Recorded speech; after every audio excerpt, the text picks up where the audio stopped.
Assalamualaikum warahmatullahi wabarakatuh. Halo guys, apa kabar ibu dan teman-teman semua? Saya harap kita semua dalam keadaan yang sehat selalu. Baiklah, di kesempatan kali ini, saya akan menjelaskan suatu materi ekonomi. Tetapi sebelum kita memasuki materinya, izinkan saya memperkenalkan diri. Perkenalkan, nama saya Siti Naila Azahra dengan nomor absen 38 dari kelas 11 MIPA 3. Nah, di video kali ini, saya akan menjelaskan suatu materi ekonomi tentang pengangguran. Tapi, untuk kali ini saya akan menjelaskan secara spesifik tentang pengangguran konjungtur, yang di dalam bahasa Inggris bisa juga disebut dengan cyclical unemployment. Sebelum saya memasuki untuk menjelaskannya, saya harap teman-teman bisa memahami dan mendengarkan dengan seksama penjelasan dari saya. Sebelum kita masuk nih kepada materinya, tentu saja kita harus tahu apa saja yang akan dibahas dalam video kali ini. Yuk kita cek daftar isinya. Untuk materi yang pertama adalah pengertian pengangguran. Tentu materi ini sangat umum dan sangat pokok yang harus dibahas dalam video kali ini. Yang kedua, ada teori pengangguran. Yang ketiga, ada pengertian pengangguran konjungtur. Dan ini adalah judul materi yang akan kita bahas. Lalu yang keempat ada penyebab pengangguran konjungtur. Yang kelima adalah hal-hal yang berkaitan atau mendukung. Yang keenam adalah contoh pengangguran konjungtur. Yang ketujuh, dampak pengangguran. Dan yang terakhir adalah cara mengatasi pengangguran konjungtur. Yuk kita bahas satu persatu. Kita akan masuk kepada materi yang pertama. Di materi pertama ini, kita akan membahas tentu saja dengan pengertian pengangguran. Dan pengertian pengangguran ini secara umum dahulu ya.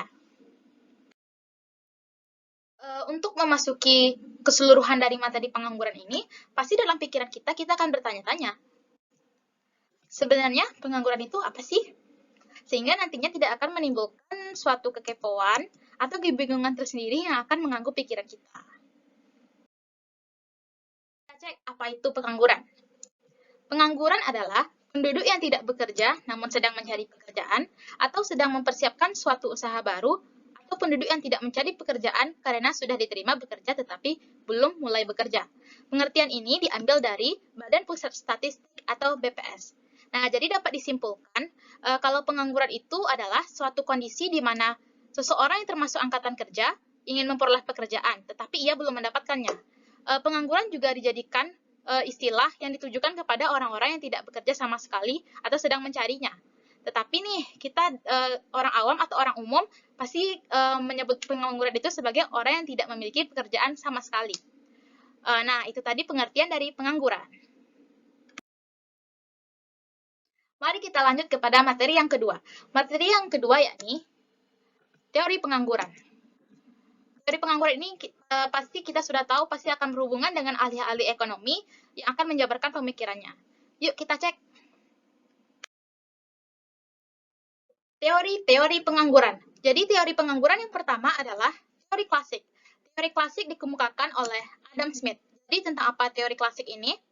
Teori klasik berisi bahwa pengangguran dapat dicegah melalui sisi penawaran dan mekanisme harga di pasar bebas. Mengapa hal itu dilakukan?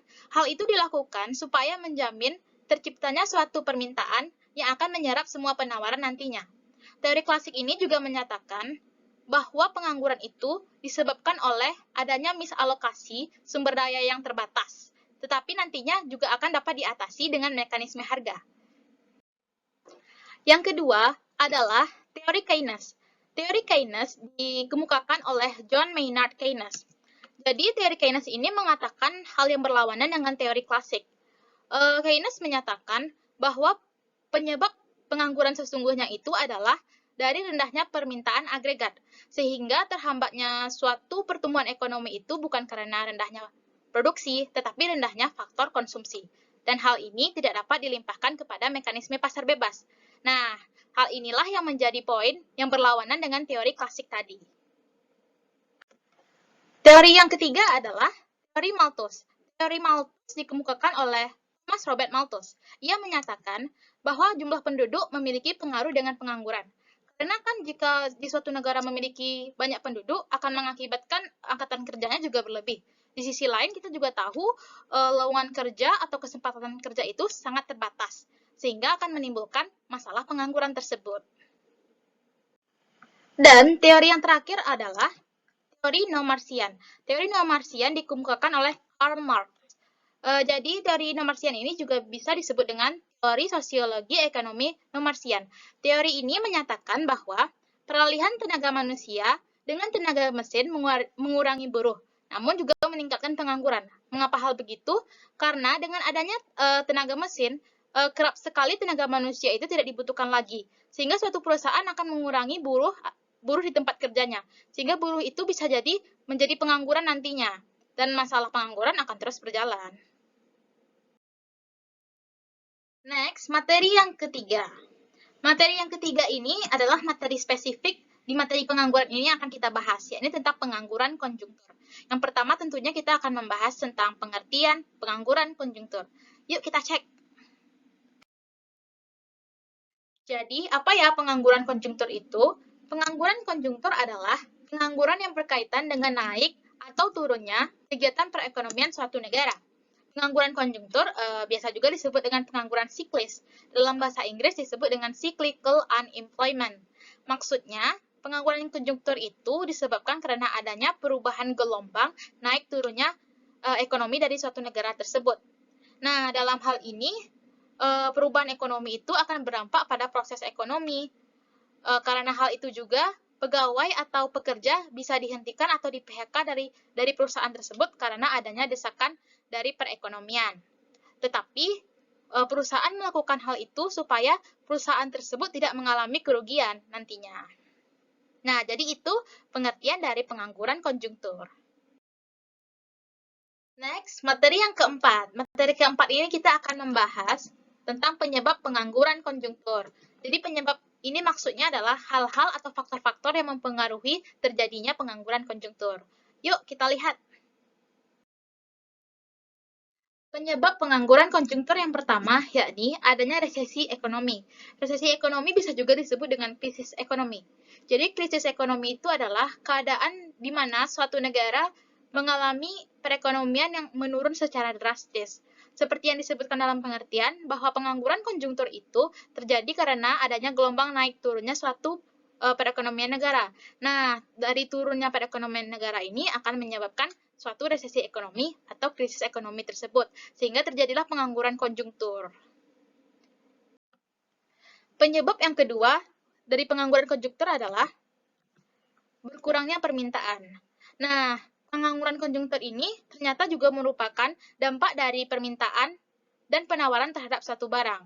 Oleh karena itu, para pekerja yang bekerja di suatu perusahaan harus dikurangi karena saat produksinya menurun, karena berkurangnya permintaan tadi. Hal ini tentunya dilakukan perusahaan untuk menyelamatkan perusahaan itu tersendiri agar tidak mengalami kerugian nantinya. Sehingga para pekerja yang diberhentikan itu akan menjadi pengangguran. Dan penyebab pengangguran yang konjungtur yang terakhir adalah PHK. Mengapa begitu? Seperti yang kita ketahui tadi, kan pengangguran konjungtur itu disebabkan karena adanya desakan perekonomian. Sehingga perusahaan bisa mem-PHK seseorang karena tidak ingin perusahaannya mengalami kerugian. Tentunya ini dengan terpaksa ya. Karena dengan terpaksa tersebut, karyawan tersebut akan keluar dari perusahaannya, dan jika sudah keluar ia belum mendapatkan pekerjaan, tentunya lama-kelamaan ia akan menjadi seorang pengangguran. Nah, jadi PHK ini juga merupakan penyebab pengangguran konjungtur. Next, materi yang kelima adalah tentang hal-hal yang berkaitan atau mendukung pengangguran konjungtur. Yuk kita cek. Hal yang berkaitan dengan pengangguran konjungtur yang pertama adalah jumlah orang yang kehilangan pekerjaan terus meningkat. Karena kan pengangguran konjungtur ini disebabkan karena PHK dari perusahaan yang tidak tanggung-tanggung, karena tidak ingin perusahaannya mengalami kerugian karena desakan perekonomian. Di sisi lain, jika perekonomian terus turun-temurun, tentunya perusahaan akan terus mem-PHK seseorang agar perusahaannya tidak mengalami down atau kerugian tersebut, sehingga jumlah orang yang kehilangan pekerjaan akan terus meningkat. Yang kedua adalah dibutuhkan waktu yang lebih lama lagi untuk mendapatkan pekerjaan. Karena kita ketahui kesempatan atau lowongan kerja itu terbatas, terlebih lagi jika penduduknya banyak. Makanya seorang pengangguran konjungtur itu akan dibutuhkan waktu yang lebih lama untuk mendapatkan kerjaannya kembali, padahal ia berpotensi untuk bekerja. Tetapi karena adanya lowongan kerja yang terbatas tadi, maka ia tidak akan dapat bekerja sehingga akan menjadi seorang pengangguran. Oke, kita lanjut kepada materi yang keenam. Materi yang keenam yakni contoh pengangguran konjungtur. Di materi contoh pengangguran konjungtur ini juga akan dibahas tentang kasus-kasus tentang pengangguran konjungtur. Yuk kita cek. Mari kita masuk dulu kepada contoh pengangguran konjungtur. Dari gambar pasti kalian sudah tahu contoh pengangguran konjungtur itu seperti apa. Iya, jadi contoh pengangguran konjungtur itu adalah seseorang yang terkena PHK. Mengapa terkena PHK? Ya karena akibat krisis ekonomi perusahaannya itu. Akibatnya saya akan menjelaskan tentang kasus-kasus besar dunia pengangguran konjungtur akibat PHK. Yuk kita lihat. Jadi, kasus pengangguran konjungtur yang pertama datang dari perusahaan AT&T yang terletak di Amerika.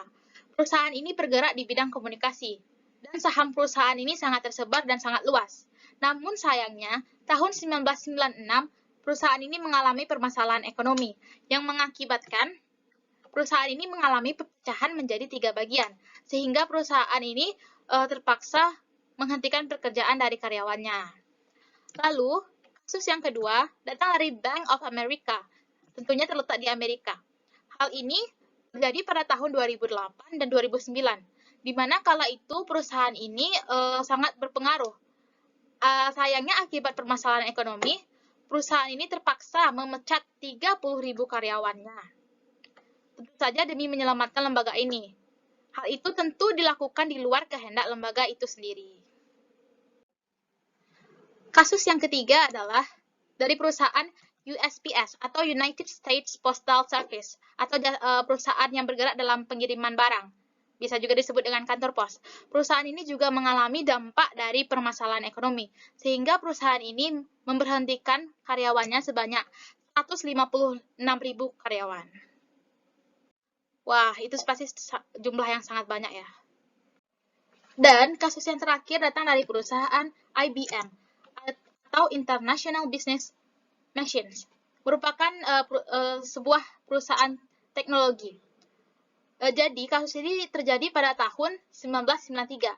Datang dari seorang CEO yang legendarisnya bernama Louis Gardner.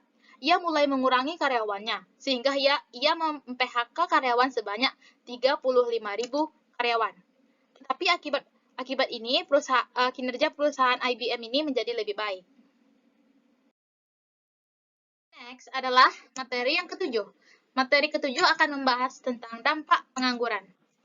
Tentu saja dampak di sini maksudnya adalah dampak negatif, karena kan pengangguran itu merupakan masalah yang rumit yang dihadapi suatu negara, sehingga akan menimbulkan sisi negatifnya. Yuk kita cek. Dalam dampak pengangguran ini, kita akan membaginya menjadi dua. Yang pertama adalah dampak di bidang ekonomi. Mari kita bahas dulu dampak pengangguran di bidang ekonomi. Dampak di bidang ekonomi yang pertama yakni adalah pendapatan nasional menurun. Salah satu komponen pendapatan nasional itu adalah upah. Jika seorang bekerja, tentu ia akan mendapatkan upah atau balas jasa. Terus berbanding terbaliklah dengan seorang pengangguran, tidak akan mendapatkan upah sehingga upah akan menjadi menurun. Dan ini akan berdampak pada pendapatan nasional yang menurun. Padahal nantinya pendapatan nasional itu akan digunakan untuk pembangunan nasional juga. Lalu yang kedua adalah pendapatan per kapita masyarakat rendah. Semakin banyak seseorang yang tidak bekerja dan tidak menghasilkan pendapatan, tentu semakin berat beban seseorang yang bekerja, sehingga akan menyebabkan pendapatan per kapita masyarakat rendah yang akan mengganggu pelaksanaan pembangunan. Yang ketiga adalah produktivitas tenaga kerja rendah. Karena kesempatan kerja yang terbatas akan membuat seseorang bersedia menjalani pekerjaan apa saja walaupun itu tidak di bidangnya. Dan hal inilah yang mengakibatkan produktivitas tenaga kerja menjadi rendah dan berujung atau berdampak pada output yang menjadi salah satu komponen pendapatan nasional juga ikut menurun. Yang keempat adalah daya beli masyarakat menurun. Ini dikarenakan karena berkurangnya pendapatan rumah tangga akibat seseorang yang menganggur tersebut. Selanjutnya adalah investasi dan pembentukan modal rendah. Hal ini dikarenakan jika berkurangnya permintaan dari suatu masyarakat, maka suatu perusahaan juga enggan melakukan investasi. Dan rendahnya tabungan dari masyarakat akan membuat minimnya dana untuk investasi tersebut, sehingga akan menghambat pembangunan. Dan dampak yang terakhir adalah menyebabkan kesenjangan kesempatan kerja. Pengangguran menyebabkan kesenjangan kesempatan kerja karena seseorang merasa diperlakukan tidak adil. Sebagai contoh, di Indonesia sudah banyak terjadi pekerjaan melalui koneksi-koneksi sehingga pekerja tersebut mendapat posisi yang lebih tinggi. Karena itu seseorang bisa merasa iri dan akan terjadilah diskriminasi pekerjaan. Dampak pengangguran yang kedua adalah dampak pengangguran di bidang sosial. Mari kita bahas. Dampak pengangguran di bidang sosial yang pertama yakni sumber utama kemiskinan. Mengapa begitu? Karena kan seorang penganggur itu tidak menghasilkan suatu pendapatan. Tentunya ia berujung tidak bisa memenuhi kebutuhan hidupnya, sehingga mereka hidup di garis kemiskinan, seperti di perumahan kurang layak, gizi yang buruk, dan pendidikan yang minim. Dampak yang kedua adalah penghargaan diri yang rendah. Mengapa begitu? Karena jika seseorang sudah memasuki usia layak bekerja, tetapi tidak mempunyai pekerjaan, bahkan tidak berusaha mencari, pasti akan memicu rasa malunya terhadap orang lain, sehingga berujung pada penilaian orang lain kalau pengangguran itu mempunyai penghargaan diri yang rendah. Yang ketiga adalah meningkatkan angka kriminalitas. Balik lagi ke poin yang pertama, seorang penganggur tidak menghasilkan pendapatan dan tidak dapat memenuhi kebutuhan hidupnya. Hal ini bisa saja membuat penganggur melakukan sesuatu yang tidak diinginkan, seperti pencurian atau perampokan, yang berakibat pada meningkatnya angka kriminalitas di suatu negara. Yang keempat adalah menciptakan ketidakharmonisan dalam keluarga. Seorang penganggur tentu akan mengurangi pendapatan rumah tangga, padahal masih banyak kebutuhan rumah tangga yang harus dipenuhi setiap harinya, sehingga muncullah konflik rumah tangga yang akan berujung pada ketidakharmonisan dalam keluarga. Yang kelima adalah kehilangan keahlian atau keterampilan. Karena kan pengangguran itu tidak bekerja, sehingga ia tidak bisa mengasah atau melatih keahlian atau keterampilannya itu. Sehingga jika ia sudah menganggur lama, tentunya ia akan lupa cara keahlian atau keterampilannya. Sehingga kehilangan keahlian atau keterampilan itu akan menjadi bagian diri dari pengangguran. Padahal dulunya ia sangat berpotensi untuk bekerja. Dan yang terakhir adalah kondisi politik tidak stabil. Karena kan pengangguran itu pasti akan merumit dan akan membawa banyak masalah dan dampak bagi lingkungan, sehingga membuat kondisi suatu pemerintahan menjadi tidak stabil dan tidak terkontrol, sehingga berujung pada kondisi politik yang tidak seimbang. Jeng, kita akan masuk kepada materi yang terakhir, yakni tentang cara mengatasi pengangguran konjunktur. Cara mengatasi ini maksudnya adalah langkah-langkah yang bisa ditempuh untuk mencegah terjadinya pengangguran konjunktur. Yuk kita cek. Untuk yang pertama, mari kita bahas dulu cara mengatasi pengangguran konjunktur oleh pemerintah. Cara yang bisa ditempuh oleh pemerintah yang pertama adalah menghidupkan UMKM. Tentu UMKM di telinga kita tidak asing lagi. UMKM merupakan singkatan dari usaha mikro, kecil, dan menengah. Potensi UMKM di Indonesia sangat berdampak pada pertumbuhan ekonomi dan merupakan bagian dari industri kreatif.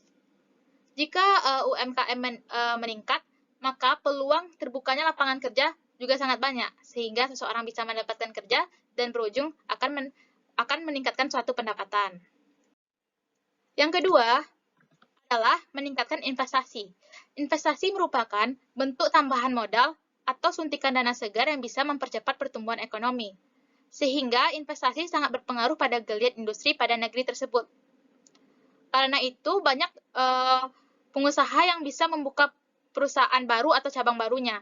Dalam cabang baru tentu akan memerlukan banyak pegawai, dan terbukalah lapangan kerja, dan penduduk yang tidak bekerja bisa mendapatkan pekerjaan, dan cara ini sangat efektif dalam mengatasi pengangguran. Yang ketiga, mendirikan industri padat karya. Hal ini dilakukan dengan mendirikan pabrik yang banyak menyerap tenaga kerja seperti pabrik manufaktur atau pabrik tekstil. Dengan adanya menyerap tenaga kerja, penduduk yang menganggur tadi bisa ikut bekerja, dan cara ini ampuh untuk menekan angka pengangguran. Cara yang keempat adalah mengintensifkan pekerja di pedesaan. Dulu desa identik dengan keterbelakangan dan tak tersentuh oleh kemajuan. Namun sekarang berbeda kondisi, desa bahkan bisa menyamai kota. Dengan adanya potensi objek wisata dan home industrinya, penduduk di sana bisa membuka lapangan kerja, sehingga para pekerja tidak harus jauh-jauh merantau ke kota untuk mendapatkan pekerjaan. Selanjutnya adalah membuka pasar baru di luar negeri. Hal ini bisa dilakukan untuk meningkatnya angka investasi, sehingga akan berdampak pada suntikan dana dan akan mempercepat pertumbuhan ekonomi suatu negara.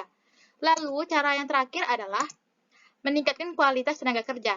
Kita bahas di materi sebelumnya, cara-cara untuk meningkatkan kualitas tenaga kerja adalah dengan perbaikan kurikulum, perbaikan gizi dan kesehatan, magang, latihan kerja, atau workshop, dan peningkatan mental dan spiritual. Nah, itu tadi cara-cara yang bisa dilakukan pemerintah untuk mengatasi pengangguran konjungtur. Selanjutnya, akan dibahas cara-cara mengatasi pengangguran konjungtur oleh masyarakat. Yuk kita cek. Cara mengatasi pengangguran konjungtur yang bisa dilakukan oleh masyarakat adalah dengan menanamkan jiwa wirausaha. Jika seseorang sudah memiliki jiwa wirausaha di dalam dirinya, tentu ia akan niat dan yakin pada usahanya tersebut. Lalu, karena sudah niat dan yakin pada usahanya, tentu akan muncul ide-ide yang bisa menjadi teknik pemasaran dan promosi yang menarik, dan akan berujung pada meningkatkan daya beli masyarakat. Karena promosi yang menarik tersebut tentu akan menarik masyarakat juga untuk membelinya. Lalu hal ini juga akan berdampak pada meningkatnya pendapatan, dan akan berujung lagi pada peningkatan pendapatan nasional. Nah, jadi itu cara-cara mengatasi pengangguran konjungtur yang bisa dilakukan oleh masyarakat. Dan ini adalah beberapa daftar pustaka yang saya gunakan untuk mencari materi pengangguran konjungtural ini. Saya mengambilnya dari jurnal, dari link, dan dari buku. Berikut adalah link dan buku. Saya memakai buku Interaktif Ekonomi dengan penerbit Intan Pariwara.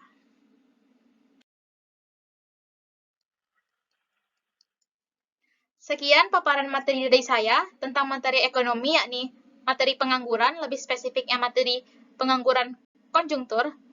Saya harap teman-teman bisa memahami, tetapi jika teman-teman masih ada yang belum dipahami, bisa bertanya di kolom komentar atau di Google Classroom sesuai petunjuk Ibu nantinya.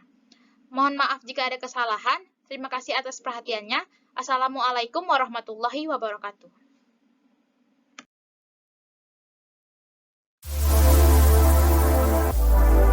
Thanks for watching, guys.